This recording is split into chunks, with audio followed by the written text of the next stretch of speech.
La conferencia de esta noche se titula El hombre detrás de la máscara, porque queremos saber quién es el hombre detrás de las escenas, el hombre que va a jugar un gran rol en los eventos que nos llevan a la fin del tiempo antes de la venida de Cristo. Y el libro de Daniel nos da mucha información sobre este asunto. Y de hecho, el libro de Daniel, como dijimos antes, forma el cuadro de referencia para el libro de Apocalipsis. Y la profecía que estudiaremos esta noche es una profecía clave para la interpretación del libro de Apocalipsis. Nuevamente, me gustaría recordarles nuestro pequeño diccionario de términos proféticos. Las ropas blancas, justicia; trompeta, viento, son símbolos de guerra. La trompeta también puede ser un símbolo de juicio. Prostitución es idolatría. Ser infieles a Dios. Agua u océano es igual a naciones. Apocalipsis 17:5. Una mujer, se recordarán que es una iglesia. Sion es el pueblo de Dios. Y esta noche vamos a hablar sobre bestias y reinos y veremos esas definiciones allí por nosotros mismos. Y los cuernos y los reyes y los reinos, veremos esas definiciones por nosotros mismos también. Y la roca es Jesús. Hay muchos textos que indican eso. Así que veamos esta visión esta noche en Daniel capítulo 7. Es una de las visiones más tremendas en la Biblia. Realmente es asombrosa y bastante de susto también. En el primer año de Belshazzar, rey de Babilonia, así que la visión ocurre hacia el final del reino de Babilonia, tuvo Daniel un sueño. Aquí no es el rey que tuvo un sueño, Daniel fue el que tuvo un sueño. Y obviamente Daniel nos va a dar más detalles que el rey previamente en su visión. La visión que el rey tuvo era la base de la profecía. Tuvo Daniel un sueño y visiones en su cabeza mientras estaba en su lecho, y luego escribió el sueño y relató lo principal del asunto. Así que le explicará y no tenemos que adivinar acerca de este asunto. Daniel 7, versos 2 y 3. Miraba yo en mi visión de noche y vi que los 4 vientos que vio, guerra. Vientos del cielo combatían en el gran mar. Entonces había una guerra entre las naciones. Y 4 bestias grandes, reinos otra vez, bestias, diferentes una de la otra, subían del mar. Eran diferentes una de la otra. Daniel 7, versículo 2 a 3. Así que ahora asegurémonos de que esto esté claro. Los símbolos proféticos de la Biblia, recuerda, el mar son los pueblos, las naciones, las multitudes, Apocalipsis 17:15, los vientos, dijimos que es guerra, Jeremías 49, 36 y 37, y las bestias son reinos, Daniel 7:17. Leamos esos textos para estar 100% seguros. Apocalipsis 17:15. Las aguas que has visto son pueblos, muchedumbres, naciones y lenguas. Así que aquí tenemos el primer símbolo. Vayamos a Jeremías y a ver qué podemos ver ahí. Jeremías 49, versículo 36. Traeré sobre Elam los 4 vientos desde los 4 puntos del cielo y los levantaré a los 4 vientos. No hará nación a donde no lleguen fugitivos de Elam. Versículo 37. Y haré que Elam sea cobarde ante sus enemigos. Ahora, esto lo llamamos paralelismo hebreo. Algo se explica de una manera y luego se repite de otra. Y de esa manera los símbolos se explican de por sí mismos. Así que los 4 vientos, los que dispersan a Elam, y que Elam será acobardado antes de sus enemigos. Eso es lo que significa. Significa que habrá guerras. Y ante quienes buscan su vida, traeré sobre ellos mal y el ardor de mi ira, dije Jehová, y enviaré la espada, es decir, guerra, que los persiga hasta acabar con ellos. Entonces ahí tenemos el paralelismo para que pueda ver que el mar es igual a naciones y el viento igual a guerras. Daniel 7:17. Estas 4 grandes bestias son 4 computadoras en Bruselas, Bélgica. No dice eso para nada. Dice, las 4 grandes bestias son 4 reyes que se levantarán en la tierra. Entonces, 4 reinos que vendrán y se los describe como bestias. 7:23, la 4ª bestia será un 4º reino en la tierra. Entonces, esta es la definición bíblica. No podemos interpretar esos símbolos de ninguna otra manera, aparte de lo que la Biblia nos dice que son. Así que las 4 bestias son 4 reinos que se levantarán de la tierra. Y ahora podemos mirar a los reinos y a ver a dónde vamos. La primera bestia era como un león y tenía alas de águila. Yo estaba mirando hasta que sus alas le fueron arrancadas, fue levantada del suelo y se puso enhiesta sobre sus pies a manera de hombre y se le dio corazón de hombre. Daniel 7:4. Ahora, el primer reino que tuvimos en Daniel capítulo 2, la cabeza de oro, Daniel lo identificó como ¿qué? Como Babilonia. La primera bestia que vemos aquí es el león con alas de águila, que de hecho era el símbolo, uno de los símbolos de Babilonia. Y lo que es fascinante aquí es que a esta bestia se le hizo que se parara de pie como un hombre y con corazón de hombre le fue dado. Esto es un sistema, un reino que exalta lo humano sobre lo divino. Esta es la apostasía máxima contra Dios, poniendo el hombre en el lugar donde Dios debería que estar. Y veremos, mientras continuemos en estas series de conferencias, que los eventos finales también culminan con este mismo asunto. El hombre siendo puesto donde lo divino tendría que estar. Así que Bab-el, como les dije anteriormente, Babel, Bab es la puerta, El es Dios, un portal, una puerta hacia Dios, es otro camino hacia Dios, otro camino aparte del camino que se nos prescribe en la Biblia. Entonces, aquí está este poder que se levantará y representa a Babilonia, y es análogo a la cabeza de oro de 605 a 539 a.C., duró este reino. Echemos un vistazo a Jeremías para el simbolismo. Jeremías 4, versículo 7. Un león sube de la espesura. El destructor de naciones está en marcha. Ha salido de su lugar para poner tu tierra en desolación. El profeta aquí está hablando de Israel, de Jerusalén. Tus tierras quedarán desoladas y sin morador. Y el león al que se refería era el reino de Nabucodonosor. Babilonia llegaría, y Jeremías aplica el símbolo del león a Babilonia. Así que el primer reino es Babilonia. Aquí hay un símbolo que era usado en Babilonia. Puede ver el león con las alas de águila, parte de ese símbolo. Aquí hay otro relieve y allí nuevamente ve a los leones con alas de águila y símbolos de Babilonia. Entonces la arqueología confirma que este era el símbolo que se utilizaba, así que no tenemos que adivinar sobre lo que va a ocurrir. La Biblia nos da un buen comienzo. Daniel capítulo 2 comenzó con Babilonia y Daniel capítulo 7 empieza con Babilonia. Y vi luego una segunda bestia, reemplace eso con otra palabra, reino, una segunda bestia semejante a un oso, la cual se alzaba de un costado más que el otro, y en su boca, entre los dientes, tenía 3 costillas. Y se les dijo, levántate y devora mucha carne. Daniel 7, versículo 5.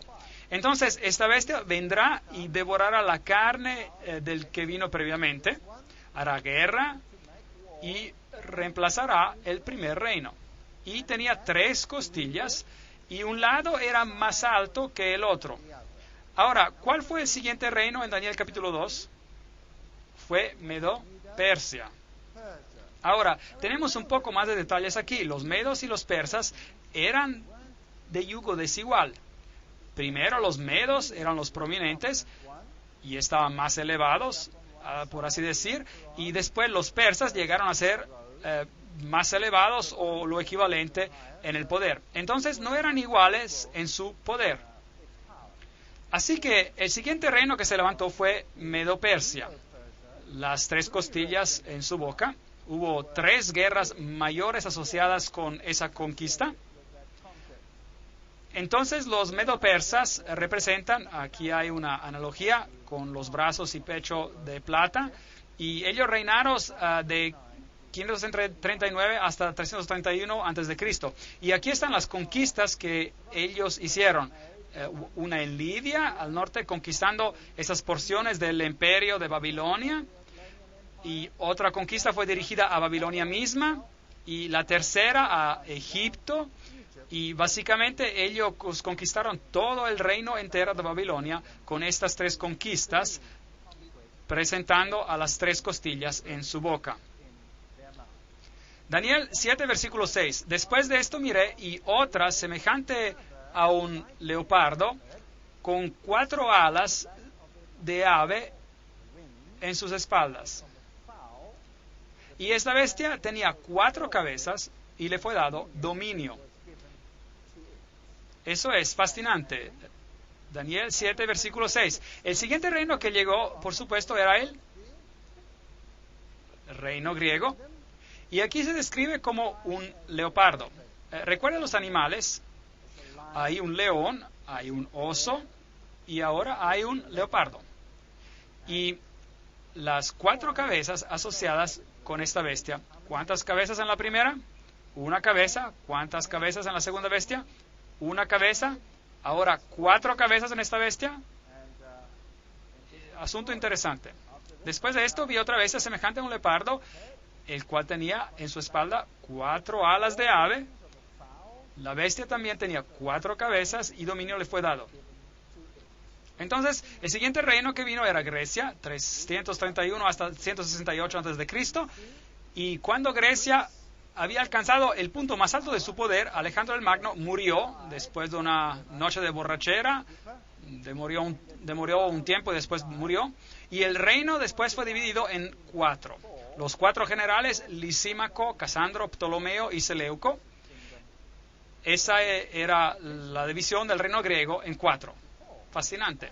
Entonces había 4 cabezas. Así que ahora ya tenemos un total de 6 cabezas.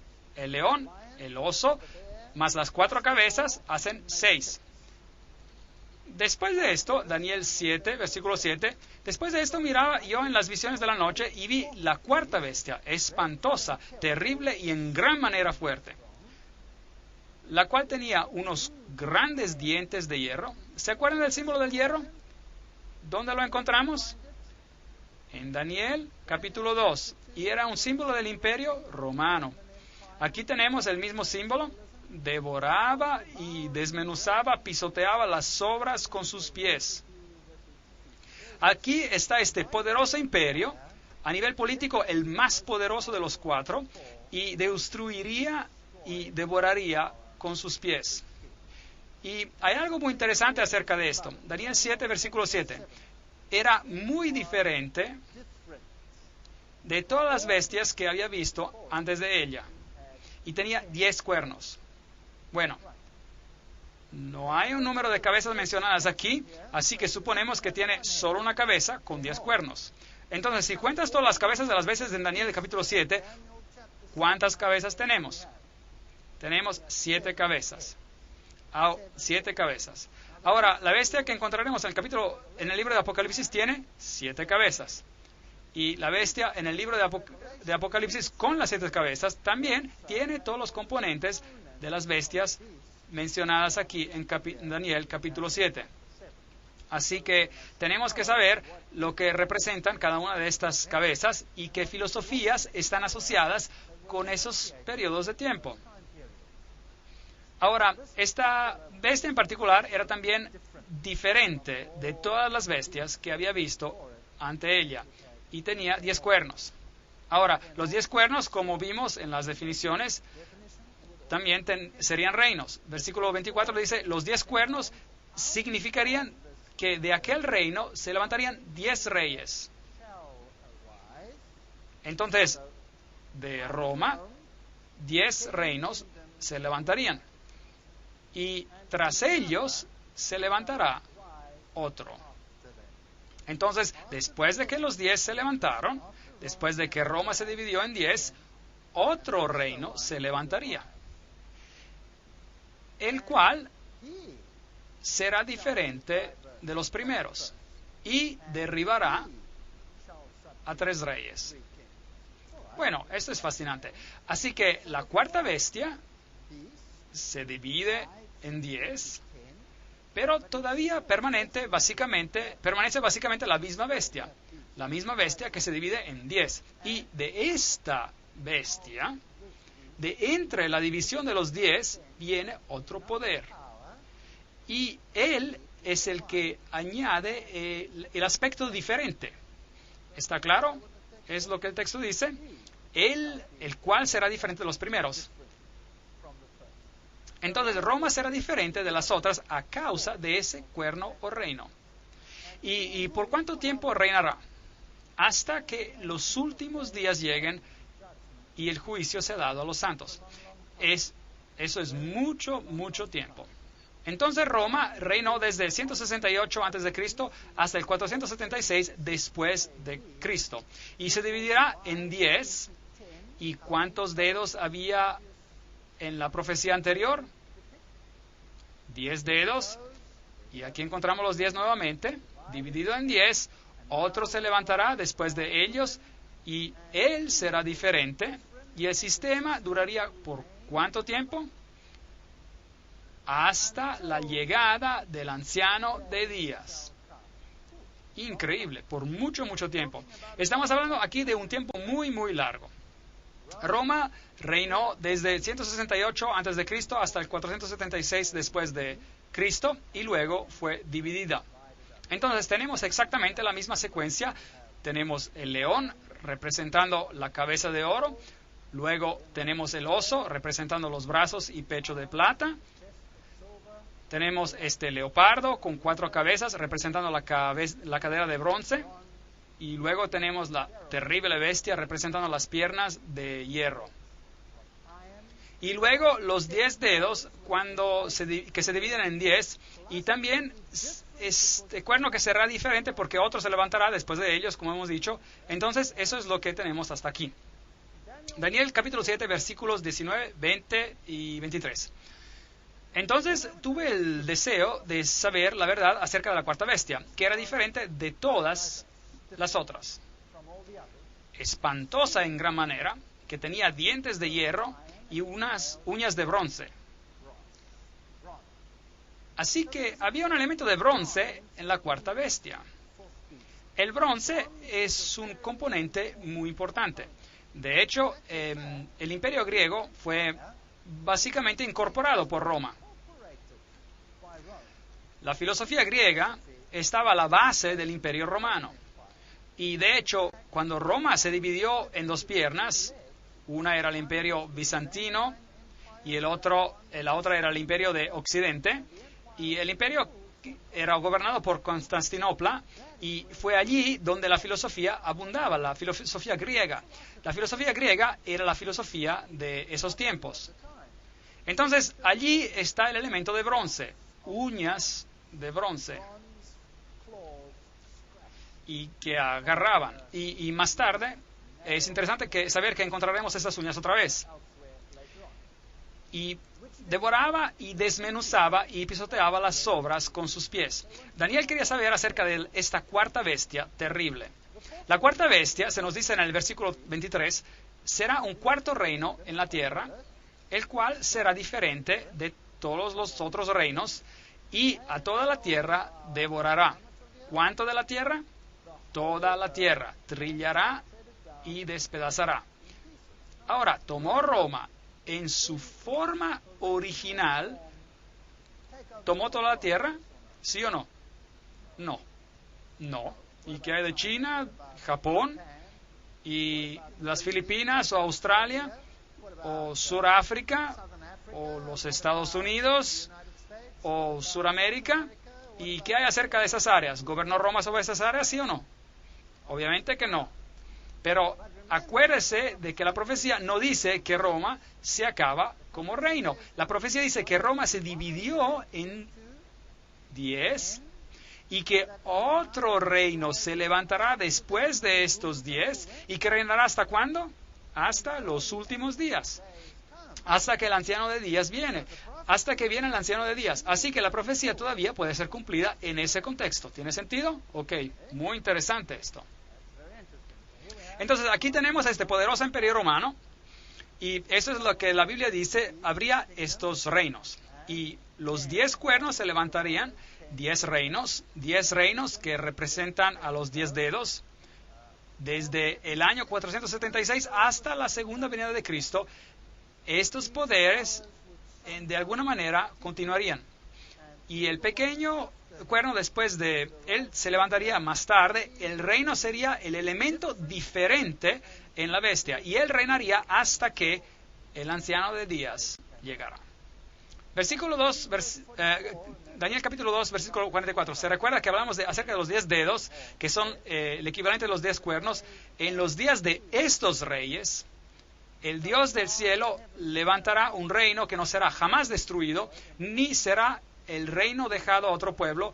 Desmenuzará y consumirá a todos estos reinos, pero él permanecerá para siempre. Así que tenemos un paralelo perfecto entre Daniel capítulo 2 y Daniel capítulo 7. Ahora, Daniel se preguntaba acerca de esto. Y en el versículo 8 dice, mientras yo contemplaba los cuernos, entonces él está mirando a lo largo de la historia, está mirando a donde Roma se divide en 10 componentes, y está mirando a estos 10 reinos que se levantan del imperio de Roma, y otro pequeño cuerno. De hecho, el texto dice literalmente un cuerno que crece de lo pequeño. Es decir, era muy pequeño y luego creció grande y más grande. Salió de entre ellos. ¿De dónde sale?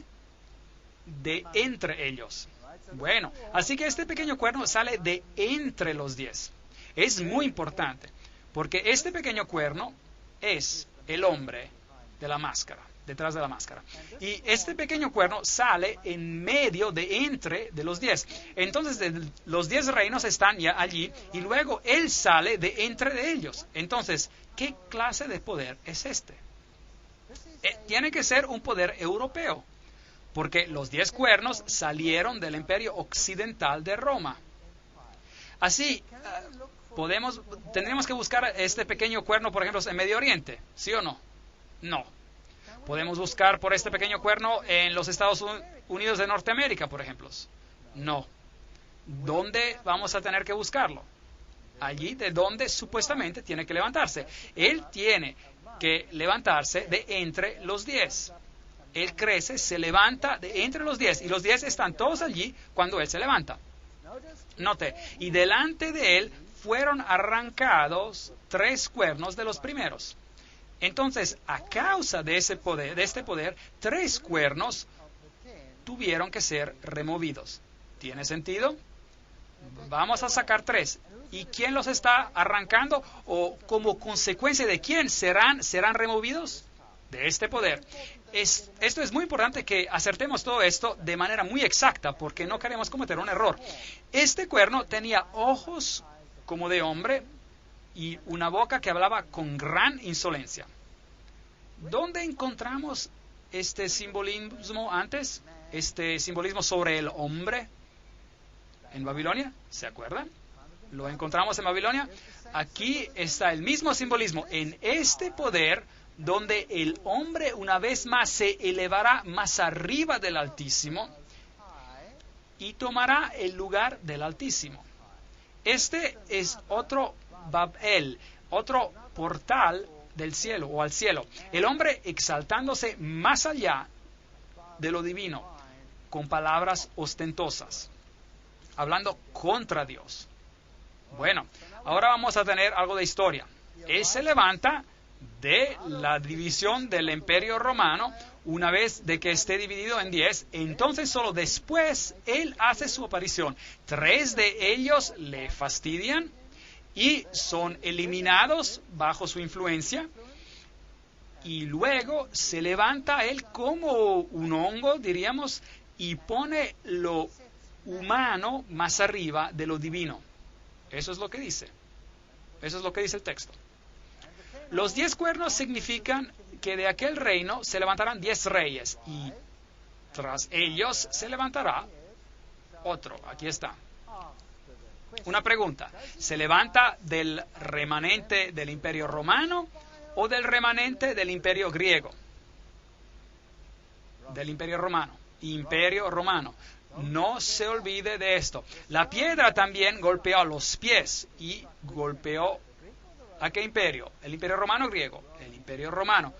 Bueno, si usted sabe esto, ya puede resolver la mitad de los problemas relacionados con la falsa profecía que existe hoy día alrededor del mundo. Y que dice que el anticristo se levantará, o mejor dicho, de que se levantó en el pasado durante el tiempo de Grecia. No. La Biblia no dice eso. La Biblia dice que él se levanta ¿cuándo? Cuando una vez de que Roma es dividida en sus componentes.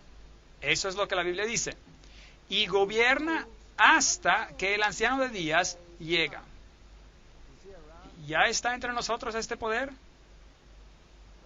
Bueno, debería de estar aquí. Seguro, él debe estar ya aquí. Y las personas están esperando por él. Seguro, pero ¿para qué? No deberíamos estar esperando, deberíamos ser capaces de decir, allí está. Eso es muy interesante. Y acá dice, y él será diferente de todos los otros. Entonces, el aspecto diferente de la cuarta bestia es causado ¿por quién? Por él mismo. ¿Y por qué diferente? Y él es responsable por remover los 3 reinos. Bueno, ¿usted se acuerda de los reinos, los anglosajones, los francos, los alamanes, los lombardos, los ostrogodos, los érules, los burgundios, los visigodos, los suevos, los vándales? Ellos eran los 10. Pero hay algunos reinos en terrible oposición a este poder. Número 1, los érulos, 493 después de Cristo. Mira dónde reinaban. Ahora este pueblo tenía una filosofía muy interesante. Y esta filosofía se diferenciaba sustancialmente de las filosofías de este poder representado por el pequeño cuerno. Ahora, desafortunadamente, no tenemos los documentos históricos acerca de lo que los érulos creían. Tampoco tenemos ningún documento histórico acerca de lo que creían los ostrogodos. Tenemos un poco acerca de lo que creían los vándales, pero ninguna documentación sobre sus religiones. ¿Por qué no? Porque ha sido toda destruida. Así que solamente tenemos información de segunda mano. Aparentemente, la historia nos dice hoy en día que estos 3 poderes fueron removidos y porque eran arianos en su punto de vista, en su religión. En otras palabras, enseñaban a que Jesús no era Dios y por eso tuvieron que ser removidos. Pero realmente no hay evidencia ninguna, aparte la información de segunda mano que viene del mismo poder responsable por su destrucción. Hay evidencia mucho más interesante que dice que esos poderes que fueron destruidos y de hecho que tenían un evangelio diferente, un evangelio que se derivaba de Palestina y reflejaba un cuadro mucho más verdadero de la Biblia que cualquier otro. Entonces será a lo mejor posible que ellos tenían un cristianismo derivado directamente de la causa original, de la fuente original, y por eso tuvieron que ser removidos. Es una posibilidad plausible. Hay bastante investigación que ha sido hecha sobre esto y yo no estoy en contra de la idea para nada. Entonces fueron destruidos en el 493 después de Cristo. Ahora, si esta criatura, esta cuarta, este nuevo poder se levantó de entre ellos, entonces ya debió haberse levantado antes del 493. Los siguientes a ser eliminados fueron los vándalos en el 534 después de Cristo. Ellos afligían el Imperio Romano y sometieron a grandes partes de la religión cultural del mundo bizantino y romano. Y la sometieron ferozmente. Y finalmente los vándalos fueron también destruidos por los ejércitos del Imperio del Este. Y luego vinieron los ostrogodos, fueron los últimos. Los ostrogodos gobernaron hasta el año 538 después de Cristo y ocuparon primero esta área y más tarde ocuparon y controlaron toda la capital de Roma antigua y sus alrededores. Y los ostrogodos también tuvieron un evangelio derivado, como dijimos, de la antigua Palestina. Entonces, ellos también tuvieron que ser removidos. Y a pesar de ser tolerantes de todas las otras religiones, pero ellos eran un cardo en la carne del reinado del pequeño cuerno. Y finalmente fueron destruidos con la ayuda, entre otros, de los francos, por aquí, quienes hicieron una alianza con los reyes de Constantinopla, con los césares, los emperadores. Y luego, en el año 538 después de Cristo, la oposición contra el poder del pequeño cuerno desapareció y el pequeño cuerno creció como un hongo. Luego, otra vez, los alamanes hacen parte del remanente de los 10. Los alamanes son los alemanes hoy en día, los burgundios son los suizos, los francos los franceses, los lombardos son los italianos, los sajones los ingleses, los suevos son los portugueses, los visigodos son los españoles, y los érulos, los vándalos y los ostrogodos fueron eliminados. Totalmente destruidos. De hecho, estos no fueron los únicos contra los cuales se hizo guerra. No. Los visigodos, por ejemplo, probablemente muy relacionados a los ostrogodos, tenían sentimientos similares. Y hubo muchas guerras y mucha subyugación por aquí antes de que este también se alineara, digamos, con el pensamiento del poder del pequeño cuerno. El más grande aliado del reinado del pequeño cuerno eran los francos, que hoy en día son los franceses. Y los primeros en adoptar este rol, el primero en adoptar este rol fue Clovis o Clodoveo, y Clodoveo vendrá a la historia como el hombre de que más que otro ayudó al reino del pequeño cuerno a llegar a la realización. Ahora, Daniel 7, versículo 9. Estuve mirando hasta que fueron puestos unos tronos y se sentó un anciano de días. Su vestido era blanco como nieve, su pelo de su cabeza como lana limpia, su trono llama de fuego, y fuego ardiente las ruedas del mismo. Entonces Daniel está mirando los eventos de la tierra, que parecen moverse todos alrededor del reinado de este pequeño cuerno, y ve de repente una escena del gran juicio ocurriendo en el cielo. Y el versículo 10 dice, el juez se sentó y los libros fueron abiertos. Entonces había una escena de juicio que él ve. Y miraba yo en la visión de la noche y vi que con las nubes del cielo,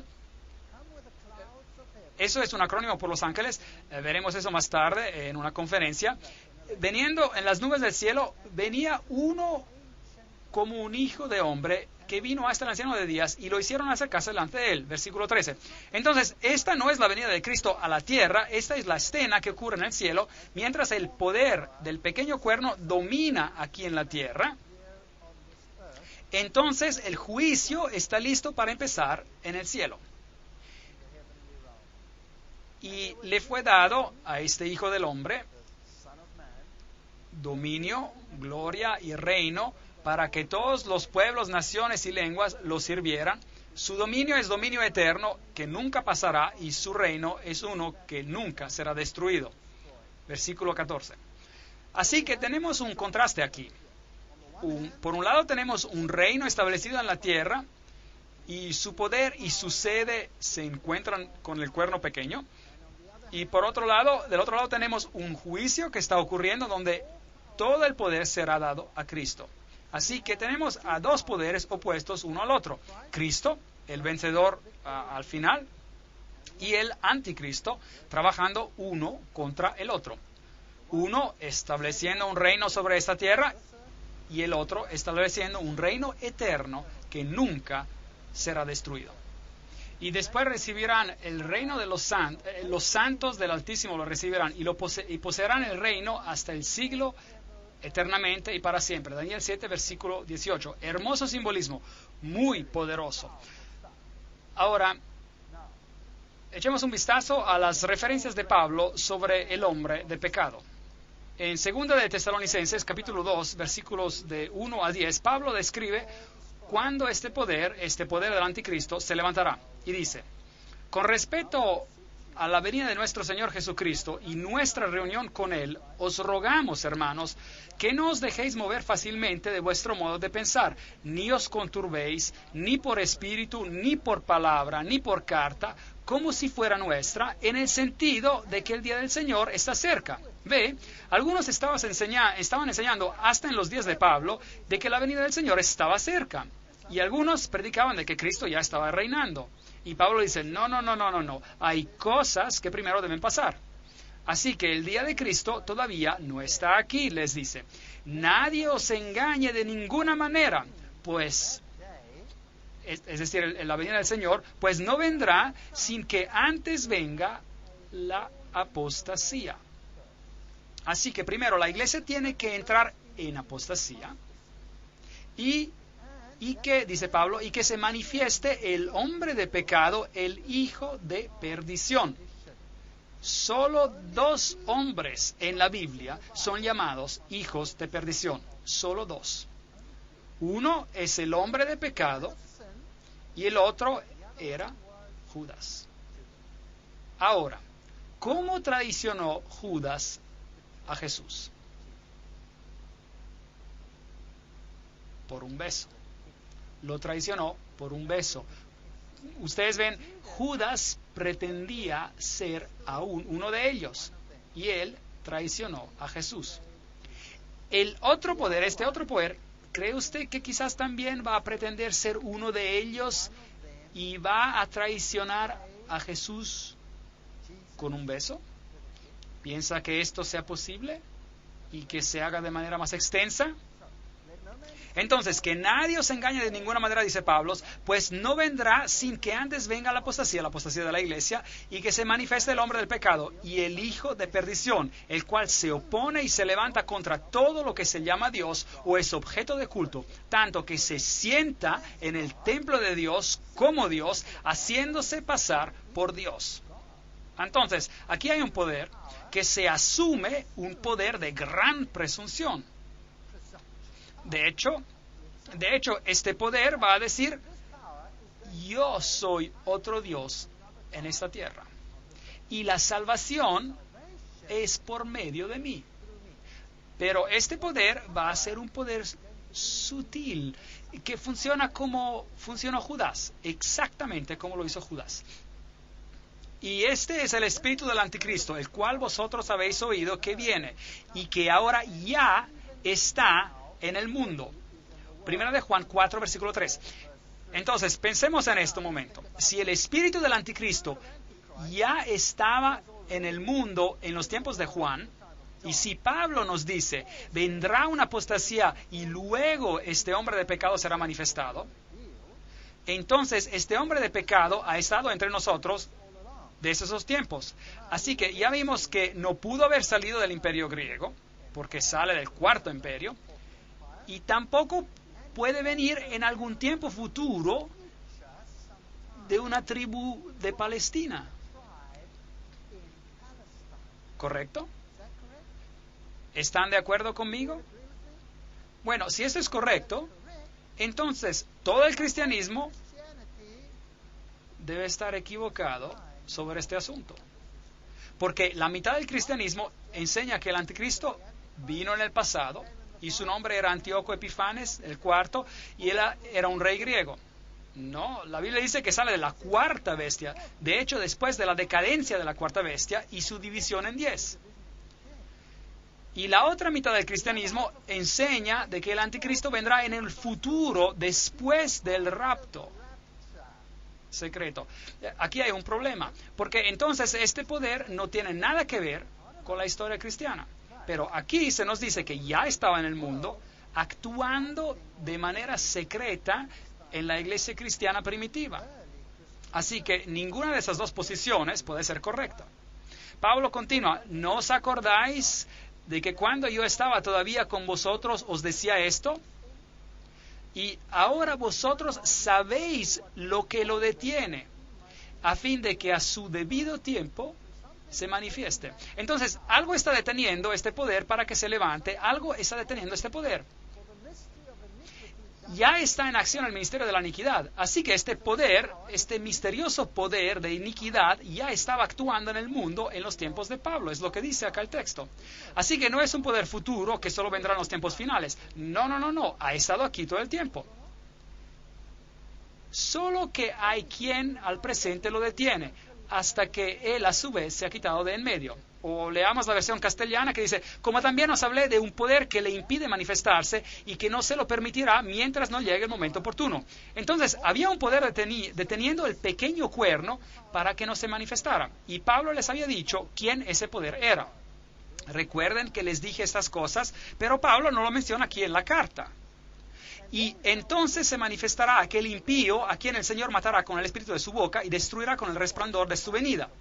Entonces, este poder está revelado cuando lo que lo detiene se ha quitado de en el medio, o el poder que lo detiene se ha quitado de en medio, y este poder será destruido por la segunda venida de Cristo. El advenimiento de este impío, que es obra de Satanás, irá acompañado de hechos poderosos, señales y falsos milagros. Una historia muy interesante. Y con todo engaño de iniquidad para que los que se pierden, por cuanto no recibieron el amor de la verdad para ser salvos. Es posible de que este sistema engañará al mundo en aceptar una forma de evangelio que está basada en valores humanos y no en valores divinos. Y en criterios humanos y no en criterios divinos. ¿Es posible? Aquí tenemos un punto en el cual Pablo, y leemos en el Romanismo y la Reforma por Gratian, en que Pablo afirma la existencia del conocimiento en la iglesia cristiana. La iglesia primitiva sabía, él dice, cuál era el poder que detenía. La iglesia primitiva nos dice que sabía acerca de ese tema y nadie en estos días puede estar en posición a contradecir el testimonio de lo que Pablo, por palabra de su boca, dijo a los tesalonicenses. Es un punto sobre el cual solo la tradición antigua tiene autoridad. Especulación moderna está totalmente fuera de lugar en este asunto.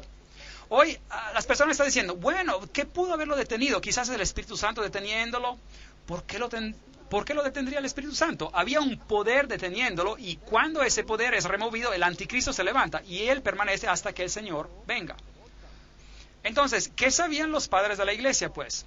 ¿Qué les dijo Pablo verbalmente? ¿Qué les dijo que pero no le escribió?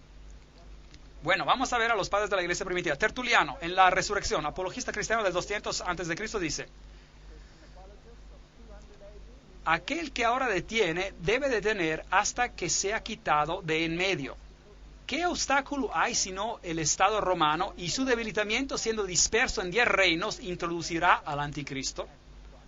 Entonces, eso era lo que creían los padres de la iglesia primitiva, que cuando el Estado romano se fuera, el anticristo sería revelado. ¿Eso es bíblico de acuerdo con Daniel capítulo 7? Absolutamente sí. Cuando Roma se divide en 10, cuando el Estado romano desaparece, el anticristo será revelado. Eso es lo que los padres de la iglesia primitiva creían.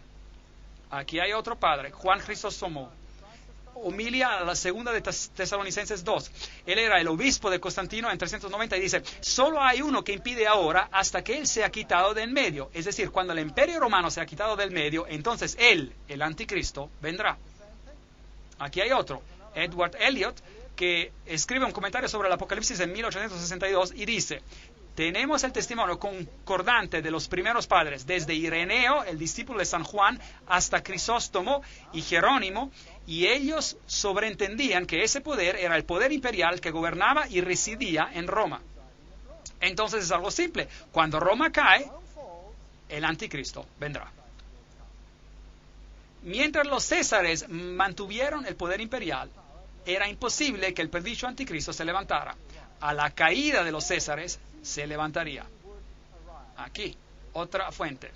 Pablo no identificó el poder que detenía, poder que ellos sabían ser Romas, por temor a represalias. Recuerde que la iglesia cristiana estaba bajo persecución por Roma. Aquí hay otra cita. Entonces Pablo no dijo: cuando cae Roma, él vendrá. Porque si lo hubiera dicho públicamente y escrito: cuando Roma cae, él vendrá, él se hubiera puesto en graves problemas y también la iglesia perseguida. Entonces la iglesia primitiva creía que cuando Roma hubiese caído, el anticristo se levantaría. Daniel 7 dice: se levantará cuando Roma sea dividida en 10, entonces se levantará. Entonces, este es el criterio bíblico sobre cuándo el anticristo empieza a reinar.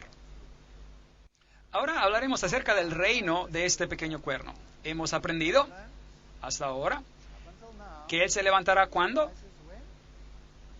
Cuando Roma se divide. Hemos aprendido que él viene de esta división y que se levanta de entre los 10 cuernos. Y hemos aprendido que él será diferente de los otros. Daniel 7, versículo 24. Y este poder se quedará con nosotros hasta que Jesús venga. Esto significa que si se levantó entonces, él debe estar aquí hoy. Echemos un vistazo a los atributos dados por Daniel sobre el reino del pequeño cuerno. Número 1. Él se levanta de la cuarta bestia, Daniel 7, versículos 7 y 8. ¿Todos están de acuerdo con este punto? Él se levanta de Roma. Es de allí de donde se levanta. Es un poder romano. Número 2. Se levanta de entre los 10 cuernos. Mire a los cuernos y aquí vino uno entre ellos, uno pequeño. Entonces, él tiene que levantarse en el oeste del Imperio Romano. Es un poder europeo. No puede ser otro poder en esta tierra. Se levanta después de los 10 cuernos. Entonces, él asume su posición de poder después del 476 después de Cristo. Y tras ellos se levantará otro. Después de ellos, tras ellos, versículo 24.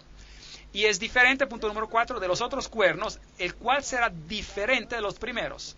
Versículo 24. Ese es el cuarto criterio. Aquí hay otro criterio. Él se convierte en el más grande, impresionante que los otros.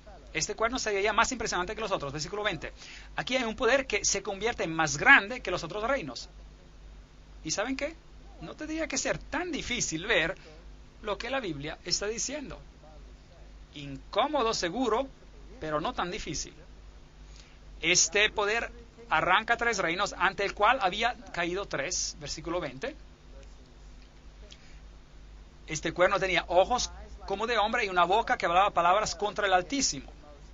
Versículo 8 y versículo 25. Entonces, se levanta al nivel donde Dios debería que estar. Número 1. Y reemplaza los preceptos divinos con preceptos humanos y planea el camino al cielo por medio del poder del hombre y no por el poder de Dios. Ese es un asunto muy, muy, muy serio.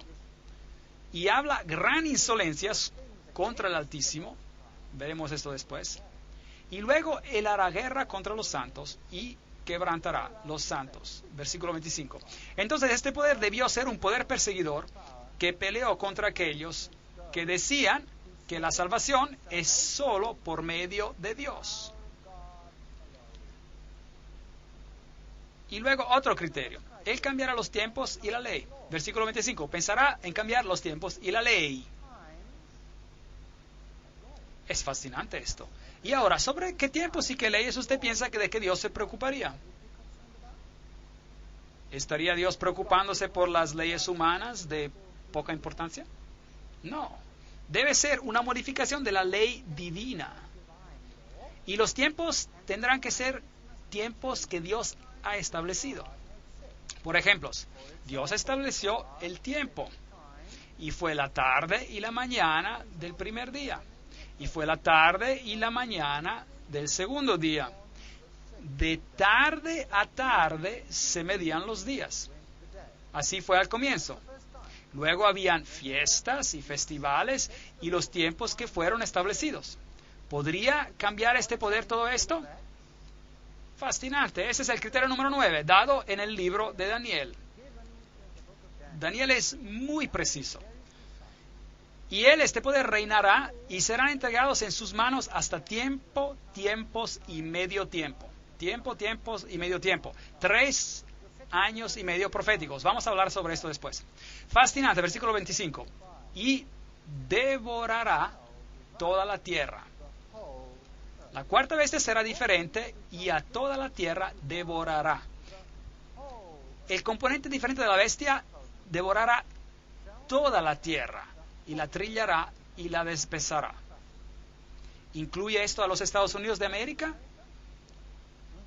¿Y ustedes creen que Estados Unidos están siendo controlados por alguien más? ¿Creen que quizás ahora mismo están siendo controlados por alguien más? ¿La superpotencia de Estados Unidos? ¿O que la potente Rusia? ¿O acerca de cualquier otra nación potente como China? ¿Creen que está siendo controladas por alguien más? Y este poder existe hasta el final, hasta que el anciano de días vino. Versículo 22. Ahora, yo no me estoy inventando esto está escrito en el libro de Daniel. Puede conseguir el libro de Daniel y puede leerlo usted mismo. Y el criterio final, su reino será quitado al final de los tiempos. Pero se levantará el juez y le quitarán su dominio para que sea destruido y arruinado hasta el fin. La Biblia dice que será destruido por el resplandor de la venida del Señor. Así que ningún poder de esta tierra le va a quitar su poder. Dios mismo va a intervenir. 13 criterios. Hay solo un poder en todo el mundo que cumple con esos criterios a lo largo de la historia y con sus otras calificaciones. Una situación muy lamentable. Ahora, no quiero ofender a nadie esta noche y no quiero lastimar a los sentimientos de nadie. Pero el hecho del asunto es, este poder es tan claramente identificado que yo mismo, que hacía parte de este poder, tuve que renunciar a ese poder y dejarlo. Yo mismo fui afectado. Yo me quedé en un estado de shock, pasmado, cuando encontré esta verdad. Y de hecho me puse físicamente enfermo cuando descubrí esto. Entonces, ¿quién es este poder? Se levanta de la cuarta bestia, se levanta de entre los 10 cuernos, después de los 10 cuernos, es diferente a los otros. Cuando la última ola de las invasiones de los bárbaros agotó su fuerza, la faz de Europa había sido transformada. Reinos germánicos independientes habían sido fundados sobre las ruinas del Imperio Romano. Eso se encuentra en la historia de la Iglesia, página 175. Sobre las ruinas, desde las ruinas del Imperio Romano Gradonés se levantó una nueva orden de estados que tenían como su punto, su enfoque central, la sede papal. Entonces, inevitablemente, el resultado fue una orden no solo nueva, pero muy diferente de la anterior. La iglesia y las iglesias, página 42-43. Esta es una fuente católica romana diciendo que se creó una situación diferente de lo que había antes. Hay 2 teorías sobre el anticristo en el mundo hoy en día que se enseñan en casi cada iglesia del mundo.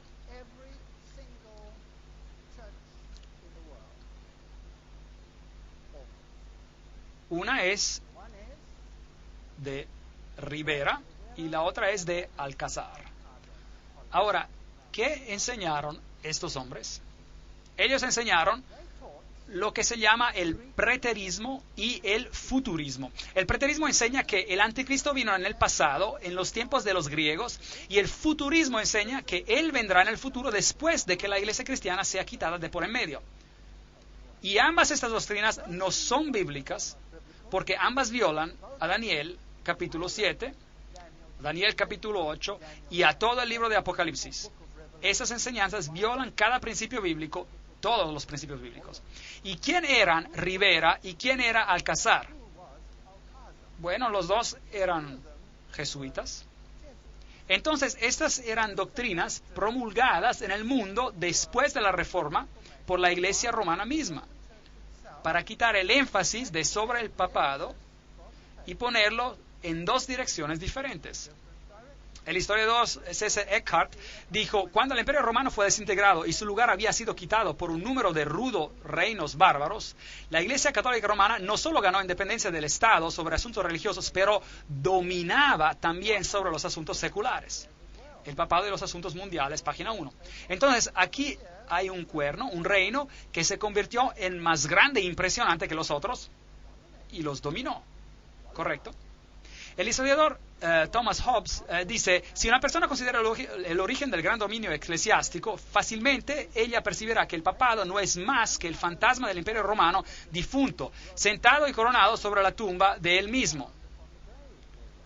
Ok, entonces Roma no se ha completamente ido. Se llama la Iglesia Católica Romana, ¿correcto? Entonces Roma no está totalmente acabada. La fuente de esta cita es el Leviatán, página 457. Será diferente de la primera. Vimos que Roma dice: si somos diferentes, porque ahora es un poder religioso que ejerce influencia política. Más grande, impresionante que sus compañeros. Daniel 7:20. Él será más grande que los otros reyes. ¿Los reyes de Europa se inclinaron al papado? Sí y a veces no.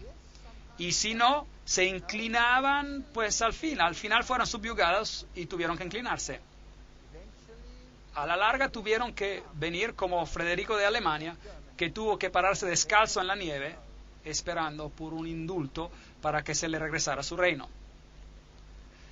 En los Sacrosantos Concilios, volumen 13, Roma dice: definimos que la Santa Sede Apostólica y el Pontífice Romano mantienen la primacía sobre ¿cuánta parte del mundo? Sobre todo el mundo. Interesante. El vicario del Hijo de Dios encarnado, sumo sacerdote ungido y gobernador temporal supremo, es el Papa, se sentó en su tribunal para juzgar imparcialmente entre nación y nación, personas, príncipe, soberano y súbdito. El cardenal Henry Manning, en su libro El poder temporal del vicario de Jesucristo. Entonces, ¿dijeron que estaban en control de todos los otros reinos, sí o no? Si así lo alegan ellos mismos. Llaves de esta sangre. Papa Juan Pablo II contra Rusia y el Occidente para controlar la orden del Nuevo Mundo. Malachi Martin, profesor pontífico en la Universidad Gregoriana en Roma misma. Él lo está diciendo, no yo. 3 reinos arrancados. Entonces tuve el deseo de saber acerca de la cuarta bestia, que era tan diferente de las otras, asimismo de los 10 cuernos que tenía en la cabeza y del otro que había salido, ante el cual habían caído 3. Daniel 7, 19, 20. Si Roma alega que los 3 fueron arrancados porque eran arianos, es decir, que no creían en Cristo, que Cristo era Dios, que es una de las enseñanzas de Roma. Pero veremos que es solo una enseñanza exotérica de Roma. Hay otra enseñanza de Roma que es esotérica, es una enseñanza escondida que dice algo completamente diferente. Pero eso será parte del tema de otra conferencia. Tenían ojos como uno de hombre y una boca que hablaba con gran insolencia. Aquí hay un sistema que se establece sobre Dios y que habla contra el Altísimo y quebrantará a los santos. También se le dio boca que hablara arrogancias y blasfemias, dice Apocalipsis 13:5. Blasfemias. ¿Y qué es blasfemia? Se le permitió hacer guerra contra los santos y vencerlos. Apocalipsis 13:7. ¿Hizo esto la Iglesia Romana? Absolutamente. Daniel 7:25. Hablará palabras contra el Altísimo, a los santos del Altísimo quebrantará y pensará en cambiar los tiempos y la ley. Claro que no se puede cambiar la ley de Dios, es solo que este poder piensa que él puede. Y los santos serán entregados en sus manos hasta tiempos y medio tiempo. Primero veamos a la definición bíblica de blasfemia y después vamos a ver esos textos. Y veamos si Roma cumple con los requisitos. Bueno, encontramos esta definición de blasfemia en Juan capítulo 10, versículos 30 hasta 33. Y el Padre y yo somos uno, dice Jesús. Jesús dice que Él es Dios. Y le respondieron los judíos diciendo: por buena obra no te apedreamos, sino por blasfemia, porque tú, siendo hombre, te haces Dios. Así que la definición en la Biblia de blasfemia es si alguien dice que Él es Dios. Bueno, hay muchas personas que blasfeman en el mundo hoy en día, pero bueno, esta es la definición. La otra definición que encontramos es en Lucas, donde dice, al ver él la fe de ellos, le dijo, hombre, tus pecados te son perdonados. Es Jesús que habla. Entonces los escribas y los fariseos comenzaron a pensar y diciendo, ¿quién es este hombre que habla blasfemias? ¿Quién puede perdonar pecados sino solo Dios? Así que hay dos definiciones bíblicas de blasfemia. Una es si dices ser Dios y la otra es si dices que puedes perdonar pecados. Bueno, ¿qué dice Roma? Aquí está la Enciclopedia Católica, volumen 12, artículo sobre el Papa, y dice, esta autoridad judicial hasta incluye el poder para perdonar pecado. Entonces Roma dice que puede perdonar pecados. El sacerdote católico, página 78, dice, busca donde quieras por los cielos y la tierra y encontrarás a un ser creado, uno solo, que puede perdonar el pecado. ¿Quién puede librarlo de las cadenas del infierno? Ese ser extraordinario es el sacerdote católico romano. Interesante.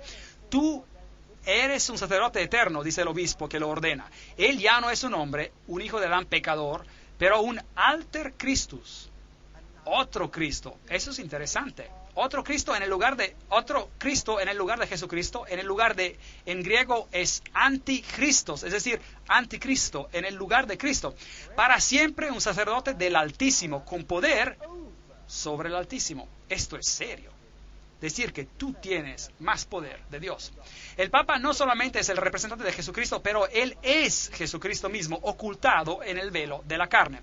El Nacional Católico, julio de 1895. Así que Roma siempre alegó estar en el lugar de Dios.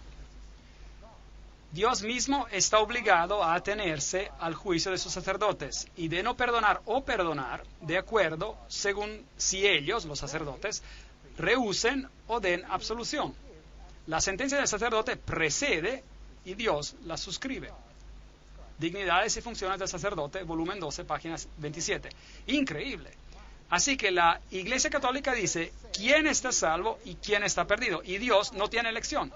Tiene que atenerse al juicio de ellos. Y si ellos dicen no, Dios no puede decir sí. Entonces, ¿quién es más poderoso, ellos o Dios? Ellos son. ¿Es esto blasfemia, sí o no? Esto es blasfemia del más alto orden. El cardenal Bellarmín dice, todos los nombres que en las Escrituras se aplican a Cristo, por virtud de los cuales está establecido que Él está sobre la Iglesia, todos los mismos nombres son aplicados al Papa. Eso significa que Él, el Papa, asume el lugar de Dios. Entonces Él cumple con esta característica. Dado en Roma desde nuestro palacio el 10 de febrero de 1817 de la jurisdicción 14 del Sacrosanto Pontífice y Padre en Cristo y nuestro Señor, nuestro Dios, el Papa León XII. Así que el Papa mismo se hizo coronar Dios. Ocupamos en esta tierra el lugar del Dios Todopoderoso. Las grandes cartas encíclicas eclesiásticas del Papa León. ¿Sabían que cuando el papado hoy escribe una encíclica, siempre firma la encíclica? Y de hecho, por ejemplo, el Papa Juan Pablo II, en otras palabras, hacía esto, firman dado por nosotros, letras mayúsculas, en nuestro, letras mayúsculas, pontificio. Interesante, porque Dios dice, hagamos al hombre a nuestra imagen, letras mayúsculas. Así que el papado toma la prerrogativa y hasta estos días, por sus escritos, ellos alegan tener y ser el poder de Dios. Entonces, Roma cumple con este requisito. El Sacrosanto Consejo, definimos que la Santa Sede Apostólica y el Pontífice Romano ocupan la primacía sobre todo el mundo. Ahora, este poder finalmente tomaría el control de todo el mundo. ¿Roma realmente controla el mundo? Ridículo. ¿Realmente lo cree? ¿Creen que es posible? Bueno, vamos a tener mañana una conferencia sobre las sociedades secretas. Si yo fuera usted, no me la perdería. Tomás de Aquino escribió, el poder secular, este es el gran filósofo católico que es citado por Juan Pablo II, más que cualquier otro filósofo de la Iglesia Católica Romana, y él escribe, el poder secular está sujeto al poder espiritual, así como el cuerpo está sujeto al alma. Y por eso no es una usurpación de la autoridad si el prelado espiritual interfiere en las cosas temporales con respeto a los asuntos en los cuales el poder secular está sujeto a él. Así que todos están sujetos a Roma. El Consejo de Trento declaró: todo poder temporal es de él. El dominio, la jurisdicción y el gobierno de toda la tierra es de él por derecho divino. Todos los soberanos de la tierra son sujetos a él y deben someterse a él. Ese era el Consejo de Trento. Es el consejo que terminó el ataque de la Reforma. Aquí tenemos una señora que dice, bueno, Jesús nos dice: yo soy el buen pastor. Y esta dama dijo: es como estar con Dios, cuando ella vio a Juan Pablo II. Este poder quebrantaría a los santos. Se le permitió hacer guerra contra los santos y vencerlos. Apocalipsis 13:7. Bueno, Tomás de Aquino dijo que los herejes declarados culpables deben de ser puestos a muerte tanto como los otros criminales. La Iglesia Católica respeta la libertad de conciencia y la libertad. Sin embargo, cuando viene enfrentada por herejía, ella recurre a la fuerza, al castigo corporal, a la tortura. Ella aprendió en Italia las hogueras, las piras funerarias de la Inquisición. Profesor católico Alfred Baudrillard, la Iglesia Católica, Renacimiento y Protestantismo. Sí, ella lo admite. Aquí está la Chiesa del Gesù, que es la sede de los jesuitas. Aquí está el juramento que los jesuitas hacen, que básicamente dice que ellos pueden deshacerse de cualquier rey hereje en el mundo entero, de cualquier Commonwealth, Estado libre y soberano, o gobierno que no quiera someterse al papado, y cualquiera que no quiera someterse a la autoridad del pontífice romano puede ser, con confianza, destruido.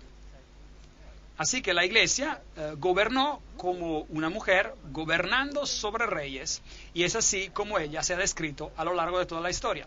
La Inquisición, bueno, la Inquisición nos dice que ella quebrantó a los santos. La Torre de Londres, la Haya en Holanda, los Países Bajos. ¿Cuál es la definición de herejía? En griego, heresis es escoger, decidir por uno mismo lo que uno cree y practica. Entonces, eso es herejía. Entonces, ¿quién debe decidir por ti? Roma debe decidir por ti lo que debes creer. Y si no cumples con esto, bueno, entonces debe ser eliminado, debe ser erradicado. Bueno, estamos avanzando hacia unos tiempos asombrosos en el mundo en el que vivimos hoy. Esos son algunos de los instrumentos de torturas que ellos utilizaban. Esas tenazas terribles de aquí se abrían y se podían cerrar, y venían como dos baldes pequeños haciendo una pequeña bolita, y ellos ponían brasas allí y se arreglaban contigo de esa manera. Y te ponían estos grilletes en los tobillos, noten las puntas por dentro, esas penetraban directamente al hueso, eran bien malvados. Este iba alrededor del cuello y ellos apretaban el tornillo y el tornillo empujaba directamente en su nuez de Adán. Y de hecho, General Franco, en los 1970, en España, todavía utilizaba este instrumento de tortura. ¿Pueden imaginarse eso? ¿Cuán primitivo se puede volver uno? Y los tepos y los tornillos de mariposa y esta cosa terrible. Por aquí donde te alzaban boca abajo con tus manos atrás de la espalda y te levantaban de esta manera en alto y te colgaban del techo, y luego sujetaban esta bola en un estante alto y esta piedra pasaba a tus pies y la rodaban hacia abajo y te arrancaban tus brazos. Muy cruel lo que hacían. Esta es una representación de las hogueras, las estacas de la Inquisición, y mataron literalmente a millones y millones de personas. Este es un famoso monumento de los hugonotes en África, donde los franceses hugonotes escaparon, y después de la gran masacre donde los hugonotes fueron masacrados en la matanza de San Bartolomé, y se representaron como una mujer, una iglesia escapando con una Biblia en su mano y las cadenas de Roma arrancadas. Bueno, tengo noticias para ustedes. Esta mujer está nuevamente encadenada, y cada otra mujer en el planeta, hablando de iglesias, está nuevamente encadenada. Cambiará tiempos y leyes. Pensará en cambiar tiempos y la ley. Daniel 7:25. ¿Alega el Papa que cambió la ley de Dios? Claro que sí. Decretal de translat episcop, el Papa tiene poder de cambiar tiempos, de revocar leyes y prescindir de todas las cosas hasta de los preceptos de Cristo. Eso es arrogancia de la más elevada. Entonces ellos dicen que pueden cambiar estas cosas. ¿Cambió el papado los tiempos? Ciertamente lo hicieron. ¿Qué calendario usamos hoy en día en el mundo? ¿Quién sabe? Estamos guardando el calendario gregoriano. ¿Quién era Gregorio? Él era un papa. ¿Y el tiempo fue cambiado? Sí. ¿Con la autoridad de quién? De los astrónomos jesuitas. ¿Qué cambiaron? Cambiaron la Pascua.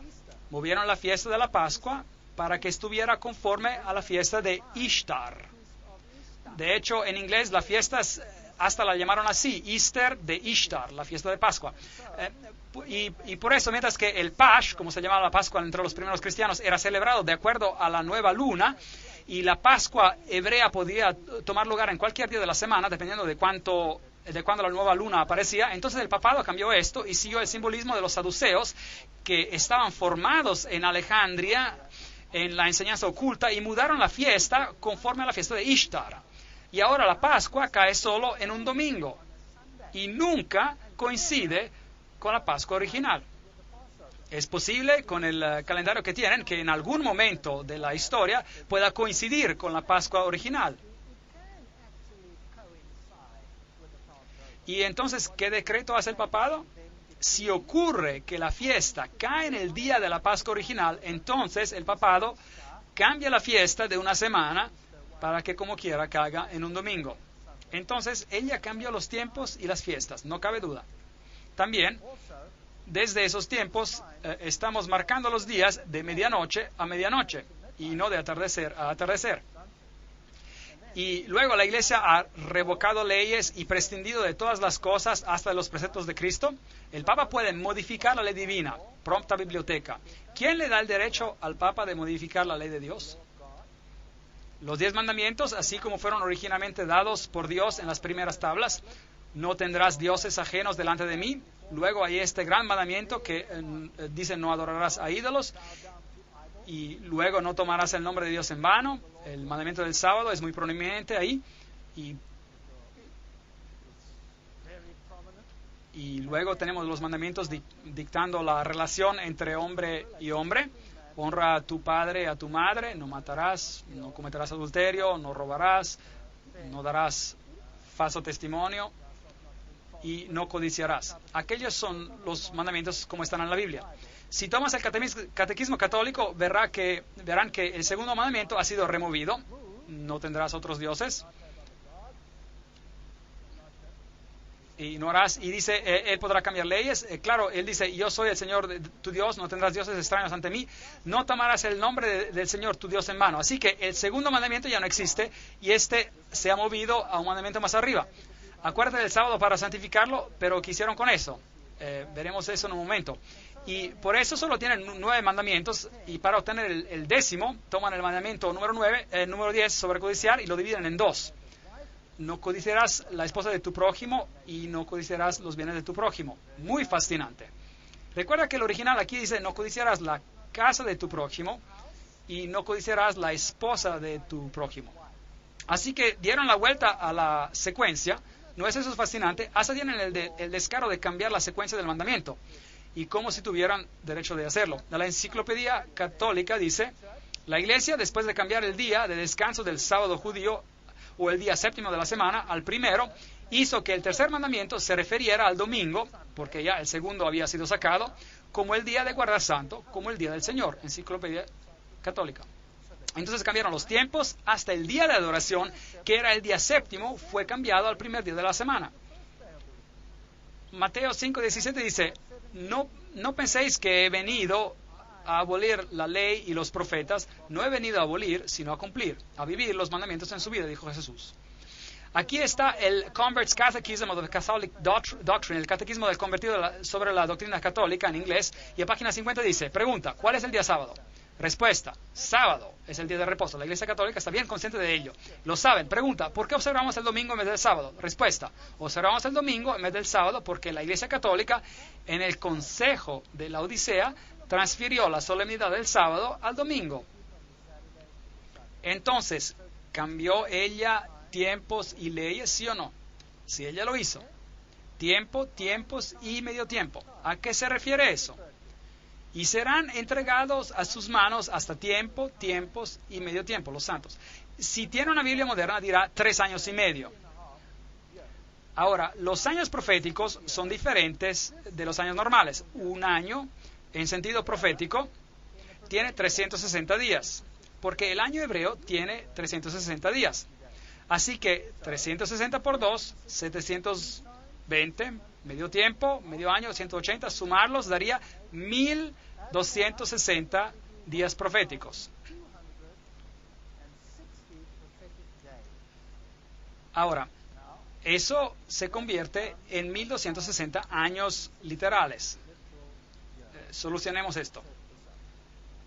Con la conquista de Roma por Belisario, comienza la historia medieval. Entonces, cuando Roma se conquistó y los ostrogodos fueron removidos, la historia medieval empezó. Philip Schaff dice, Vigilius ascendió a la silla papal 538 después de Cristo bajo la protección del ejército de Belisario. Entonces, ¿cuándo el pequeño cuerno asume su autoridad? La respuesta es 538 después de Cristo, porque el último de los cuernos de los reinados que impedían a su avance eran los ostrogodos, y ellos fueron removidos en el 538 después de Cristo, y Vigilius asciende a la silla papal. Entonces el dominio romano comienza. Otro se levantará después de ellos. Los 10 reinos establecidos en el año 476 después de Cristo, después de ellos, en el 538 después de Cristo, el reinado papal comienza de acuerdo a un decreto que fue hecho por el emperador Justiniano de Roma, quien dijo que el papa sería el corrector de los herejes y el gobernador de todas las iglesias. Ahora, 538, si usted le añade 1260 años, llega a 1798. 1798. ¿Qué pasó en el año 1798? Berthier entró a Roma el 10 de febrero del 1798 y proclamó una república. Media Europa pensó que el veto de Napoleón sería obedecido y que con el papado, y que con este veto, el papado moriría. Así que exactamente de acuerdo con el tiempo profético, y la Biblia nos dice de tomar un día por un año, exactamente de acuerdo a ese tiempo, cuando el reloj profético llegó al año 1798, el poder temporal del papado fue detenido por un tiempo. Entonces la profecía de 1260 años, 476 después de Cristo, los 10 reinos fueron establecidos. 538 después de Cristo, el obispo es oficialmente reconocido como el soberano de todas las iglesias, el obispo de Roma, el Papa. 1960 años de tiempo profético nos traen a 1798 y se cumplió. Su dominio se terminó. 1260 años estaban basados sobre 1260 días, que es lo mismo que 3 años y medio proféticos, y que también es lo mismo que 42 meses. 42 por 30, 30 días es el mes bíblico, 42 por 30 es igual también a 1260. Ahora, en Apocalipsis 12, versículo 6 leemos, 1260 días. Esos son los 1260 días. En Apocalipsis 12, 14, un tiempo, tiempos y la mitad de un tiempo. Vea cómo Apocalipsis toma el tema de este poder y lo trae al corazón del Apocalipsis. Aquí están todos mencionados. Daniel 7:25, tiempo, tiempos y medio tiempo, refiriéndose a este poder. Daniel 12:7, por tiempo, tiempos y la mitad de un tiempo. Apocalipsis 11:2, 42 meses. Apocalipsis 11:3, 1260 días. Apocalipsis 12:6, 1260 días. Apocalipsis 12:14, un tiempo, tiempos y la mitad de un tiempo. Apocalipsis 13:5, 42 meses. Todos esos textos se refieren al mismo poder. Noten cómo están. 1, 2, 3, 4, 5, 6, 7. La Biblia es fantástica. Lo que se nos está diciendo es que este poder se establecería a sí mismo como otro Dios, porque 7 es el número de Dios, y asumiría todas estas características. Vi una de sus cabezas como herida a muerte, pero su herida mortal fue sanada. Roma recibe una herida como el poder del cuerno pequeño, pero va a ser sanada. Y después toda la tierra se maravilló en pos de la bestia. Apocalipsis 13:3. Entonces, este mismo poder que reinó sobre los santos por 1260 días, recibe una herida mortal en el 1798 y se levantará nuevamente y toda la tierra será sujeta a esta. Es lo que la Biblia dice.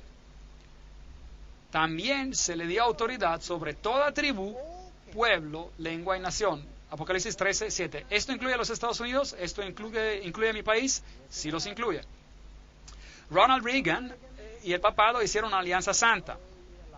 Es una historia fascinante. Tenemos que comentar sobre esto con un poco más detalle.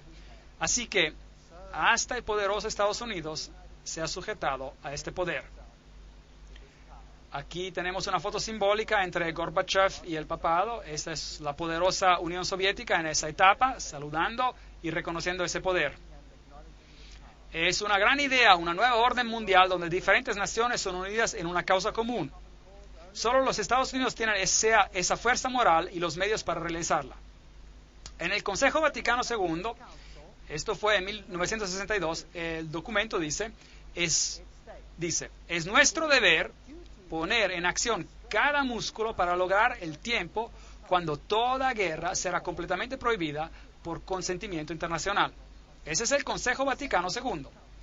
Este blanco, sin duda, requiere el establecimiento de una autoridad pública universal reconocida como tal por todos y dotada de poder para salvaguardar por parte de todos la seguridad y el respeto por la justicia y el respeto por los derechos.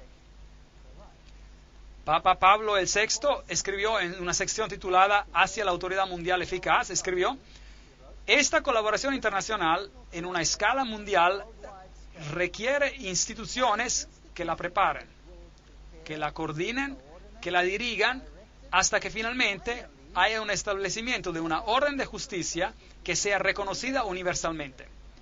¿Quién no ve la necesidad progresivamente de establecer una autoridad mundial capaz de actuar eficazmente en los sectores judiciales y políticos?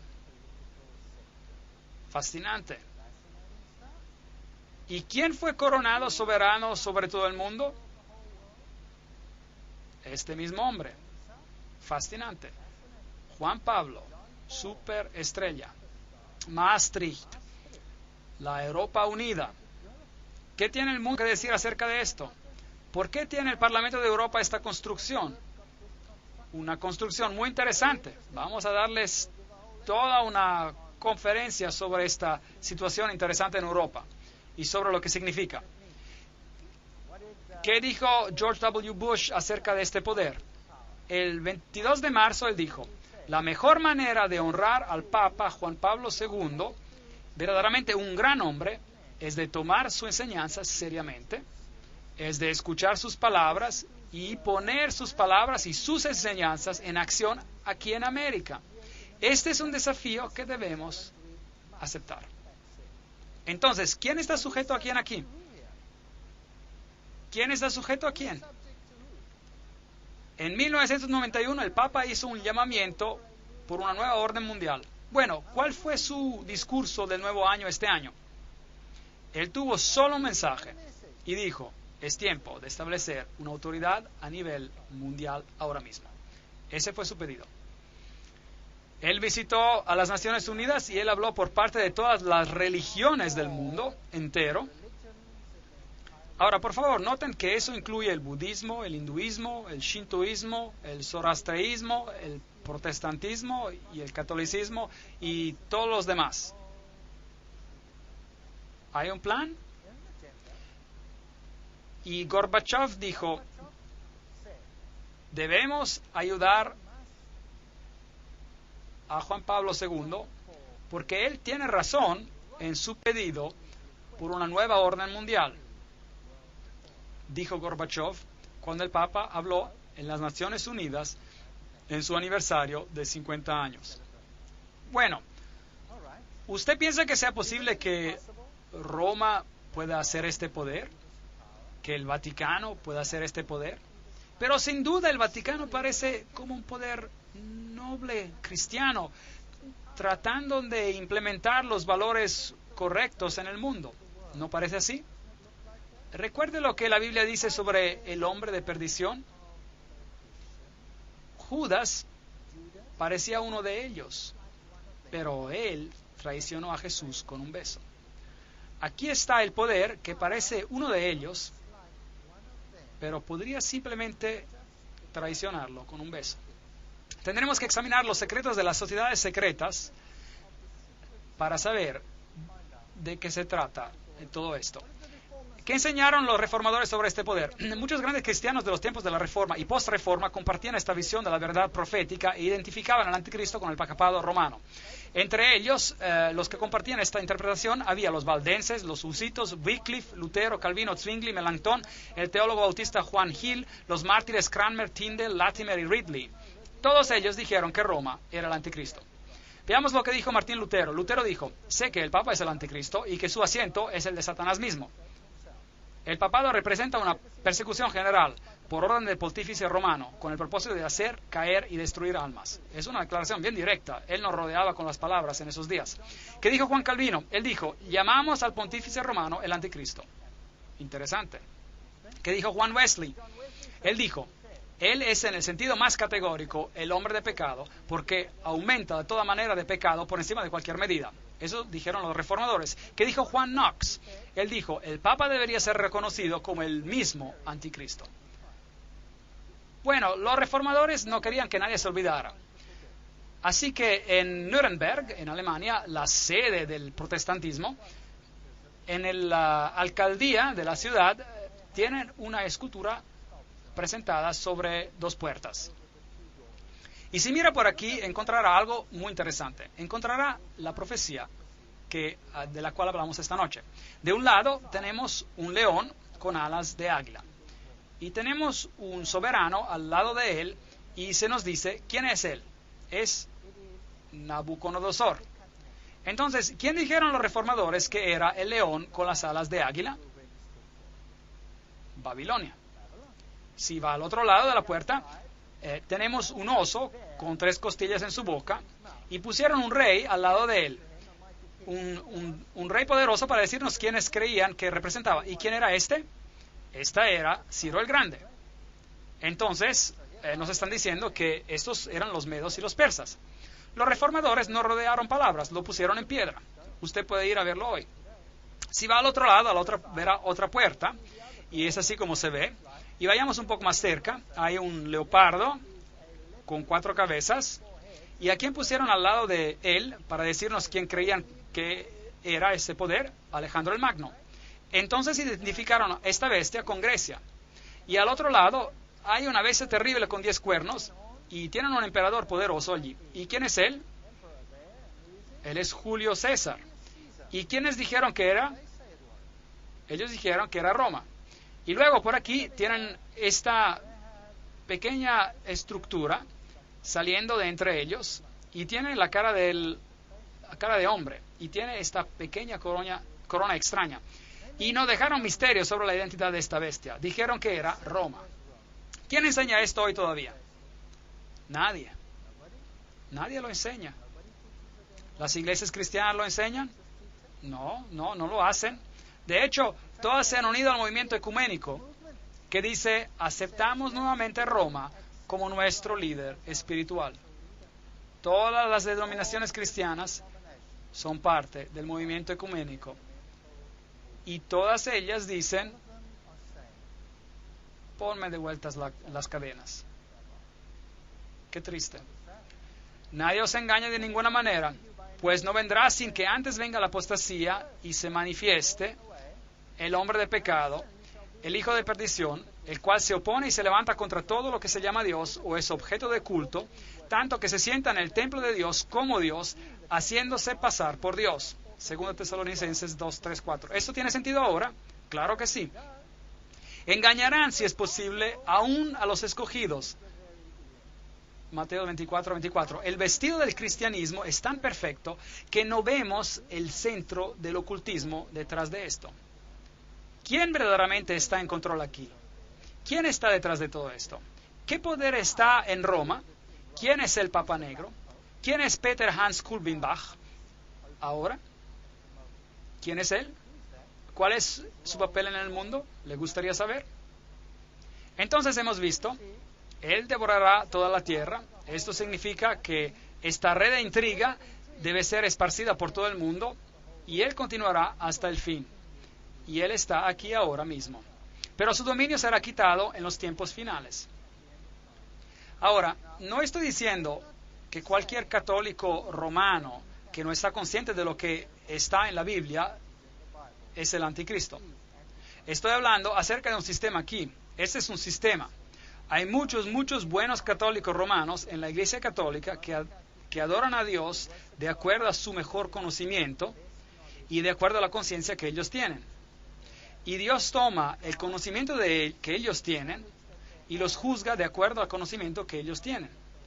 Yo estoy hablando aquí acerca de un sistema que ha engañado hasta a sus propios miembros y se ha establecido como superior a Dios.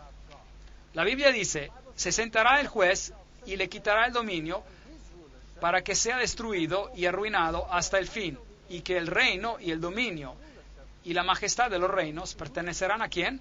Sean dados al pueblo de los santos. Porque el Hijo del Hombre vendrá en la gloria de su Padre con sus ángeles y entonces pagará a cada uno conforme a sus obras. Y la majestad de los reinos debajo de todo el cielo, dice Daniel, sean dados al pueblo de los santos del Altísimo, cuyo reino es reino eterno, y todos los dominios los servirán y obedecerán. Dios va a terminar con todas las cosas muy pronto. Y para encontrar la intriga detrás de las intrigas, les invito a venir a las siguientes conferencias. Aunque si estuviste molesto esta noche, es muy importante que vengas a las siguientes conferencias porque todo este plan se desarrollará mientras avanzamos en el libro de Apocalipsis. Que el Señor sea contigo, que te ayude y te guíe.